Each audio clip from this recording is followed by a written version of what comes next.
He is a man whose voice has echoed through decades. A voice of the streets, of the people, speaking of struggle, liberation, and love.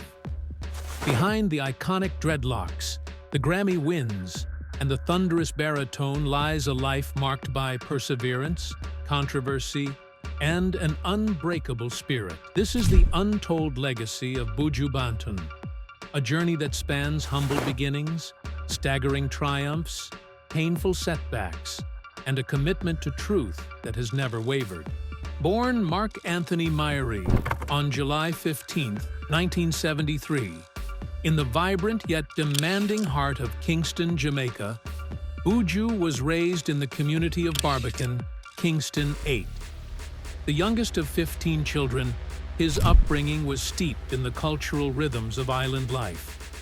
His mother, a street vendor, and his father, a laborer in a brick factory, instilled in him the values of resilience and hard work.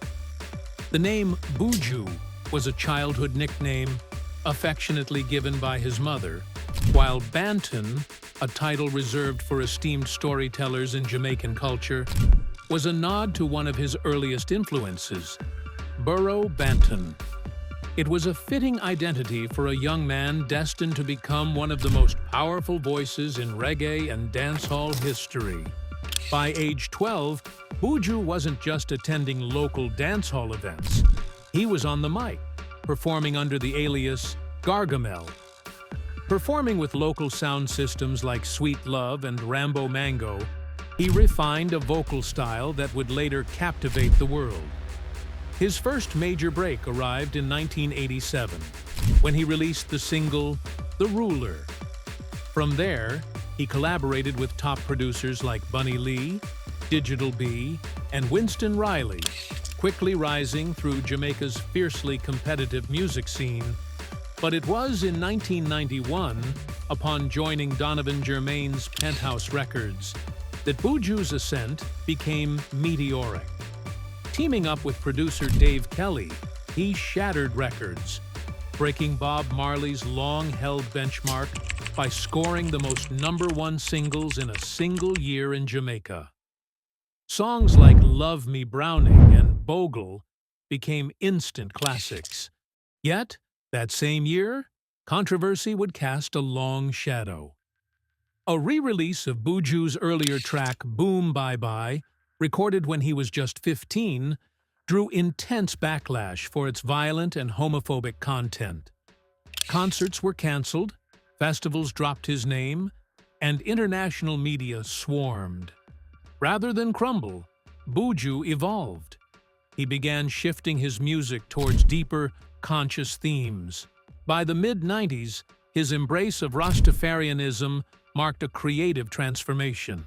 The 1995 hit Love Sponge captured this new energy, and in that same year, he launched his own label, Gargamel Music, asserting control over his art and message. Albums like Till Shiloh, Unchained Spirit, Rasta Got Soul, and Before the Dawn weren't just chart successes, they were cultural landmarks. In 2010, Before the Dawn earned Buju the Grammy Award for Best Reggae Album, a recognition that solidified his global standing. Signing with Anti Records, a subsidiary of Epitaph, he experimented with genre blending, working with everyone from Stephen Marley to punk bands. Even in his boldest departures from traditional reggae, his authenticity never faltered. But in December 2009, a storm hit. Buju Banton was arrested in the United States on conspiracy charges related to cocaine trafficking. In 2011, he was convicted and sentenced to a 10-year prison term, a devastating chapter in his personal and professional life. Yet, even behind bars, his influence endured. Fans around the world campaigned for his freedom, and in December 2018, Buju was released. His comeback was nothing short of legendary. The Long Walk to Freedom tour launched in 2019 to a sold-out national stadium in Kingston. Over 30,000 fans welcomed him home, cheering the return of a national icon. New releases like Country for Sale and Trust stormed the charts, proving Buju had not lost his edge. Today, Buju Banton's net worth is estimated to be around $3 million, but his wealth extends far beyond finances. His hillside residence in Pusey Hill, Manchester, Jamaica, designed by ZIR Design Associates, stands as a serene testament to a life lived in duality, luxury and humility, modernity and tradition. Crafted with local wood and panoramic views, the home mirrors Buju's music, layered, rooted, and bold. A lover of refined machines, Buju's car collection includes the roaring Ferrari F430, a symbol of performance and precision, and the stately Land Rover Range Rover, which echoes his balance of power and grace. But his Buju's impact isn't limited to sound or stage. In 2019, he founded the Buju Banton Foundation, aiming to uplift at-risk youth across Jamaica.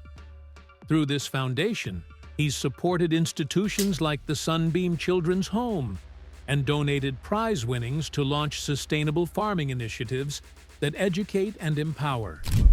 In 2024, his support extended to Jamaica's maroon communities, donating funds toward vital infrastructure, preserving the legacy of those who once fought for freedom, much like he has in his own way. But his Buju's family life is as expansive and dynamic as his music. The father of 17 children, many of whom are forging paths in music, politics, and business, he remains a patriarch whose legacy stretches across generations. Notably, his son Marcus Miri has emerged as a respected producer, while daughter Jodian Miri serves in Jamaican politics. His daughter Abby Hale, a model and entrepreneur, has had a tumultuous relationship with him, marked by public disputes and a heartfelt reconciliation in 2023. In April 2024, tragedy struck when Buju lost his 20-year-old son, Miles Myrie, a deeply personal loss that brought an outpouring of support from fans and peers. From the zinc-roofed yards of Kingston to the bright lights of global stages, Buju Banton has walked a path few could endure. His voice, gritty, powerful, unwavering, has carried messages of struggle and strength across borders and generations. This isn't just the story of a reggae icon. It is the chronicle of a man who refused to be silenced. A man who fought for freedom, both artistic and personal. A man who continues to inspire. This is the story of Buju Banton, and it is far from over.